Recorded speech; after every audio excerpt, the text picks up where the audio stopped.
Hey everyone, Sword here, and today it is the 90th episode of Weekly Vlogs. 90 weeks has gone by and I'm still going, and it's just one more week to my birthday, so I'm going to be very excited because I already got my party reserved and I just got to invite people at kind of like a late notice, about a week, so let's see how everything is going to go.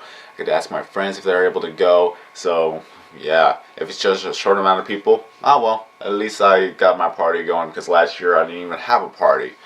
So it's gonna be all good, handy dandy from there, and we're gonna go bowling because bowling is always fun, especially when there's free food involved. And I'm pretty sure that they're gonna give us a lot of things because I reserved the party over there. I'm not too sure how it's all gonna go down.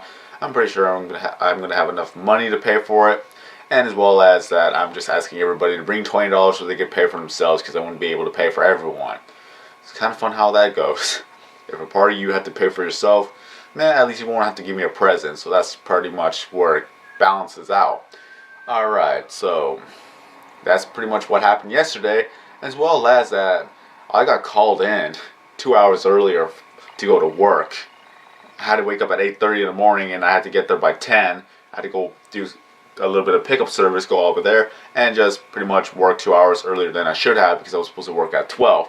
So it's been a long day at work, and as well as by the end of the day, it's getting a little bit busy, and we get called. I pick up the phone, and it was a prank caller. I've been in Skype calls that we have gone through many pranks. I never really participated in them. I just listened and probably even give them suggestions. But I've been in many Skype calls where they were doing prank calls, and I could tell this was a prank because of the little accent that they were using. It was not even real, it was not even legitimate, and it seemed like they were trying. And then later on, in like 30 seconds in the call, well, first of all, the first dead giveaway was that I answered them, and 20 seconds later, they answered back. It's like they were planning, they were like trying to get what they're going to try to say, what we're going to do, so they took a little bit of time, and I just stood there and waited while there was customers coming by. Then they did that. They breathed in, and then they used the most stereotypical racist black accent that they could pretty much muster up, and it didn't even sound legitimate. And then they go on to saying that they were on welfare and they want free chicken. It's like, wow, so cliched. You had to try better than that. You had to be more convincing. They didn't sound convincing at all.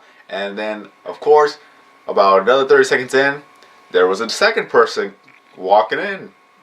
People do this on Skype call all the time so they could actually throw the person off guard. It almost threw me off guard. I almost laughed at it, but at the same time, I knew what was going on, so I didn't laugh at it at all.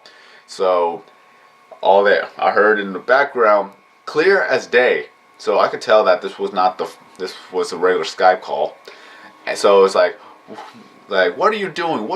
Who are you talking to on the phone? So, yeah, they were dropping the N-bombs left and right and just blah, blah, blah, blah. So, yeah, it was too obvious. I didn't laugh at it. And he keeps saying, like, why don't you give me free chicken? It's like, well, you're going to have to pay for that, sir, because that's not how it works. And then he goes, it's because I'm black and I'm on welfare. Well, I'm waiting on welfare, and it's not coming in until another week. What should I do? He's like, and I'm like, well, there's something we can do. You're just gonna have to wait for your welfare, and from there you could actually call back, place an order. We'll pack it up for you, and you pay for it. And then I get another phone call. I'm not gonna keep talking to prank callers while there's a lot of customers on there. So I said that I'm gonna put you on hold. I gotta take care of another call, and I'll talk to you right back. So I put them on hold. I talked to another person on the other line, and they were looking for job applications. So that was just a short conversation there. I tried to go back to them, but they hung up. And the funny thing is that later on, like about a good 10 minutes or so, a person called. I didn't really answer because I was too busy packing. And one of the other employees tried to answer, but they weren't going there on time. Well, they could have left the phone running for a long time. I've seen it run for about a good 30 seconds before anyone picks it up. So it was about a good 10 seconds or so, but no one picked it up and they never called back. I was just assuming that those was going to be the prank callers again, but it's just never right for me to assume. But as soon as they never called back, that was just my assumption becoming true. Well, that's pretty much all there was to it. That was pretty much a fun day that day. I was able to reserve my birthday party, and as well as that, we got prank called, and since I've known how prank calls go, that was just wow, it's just I can't believe I've been prank called. It's like it's different when you're in a call that people are doing prank calls and then you get prank calls yourself. There's a huge difference right there. But since I've already had experience of how prank calls go, especially what they were doing, it was nothing new to me. So I was able to handle it well. So that was really a fun day that day. I'm not gonna lie, that was really, really fun. But I had to tell the customers that they were prank callers because the way that I was talking to them, I didn't want to think that they were seeing me as giving disrespect to the customer. Well, that's all there was to it. Nobody really cared. They just went on about their day, getting their food, and then I'm serving their food, taking their orders, and all that good stuff. So that's how it went for that day. Well, that's all there is to say, really. Have a nice day, everybody. Prank callers, they gotta work on their stuff. So that's all there is to say about that. Well, have a nice day, everybody. I'm SolarKing090, and I will see you in the next video.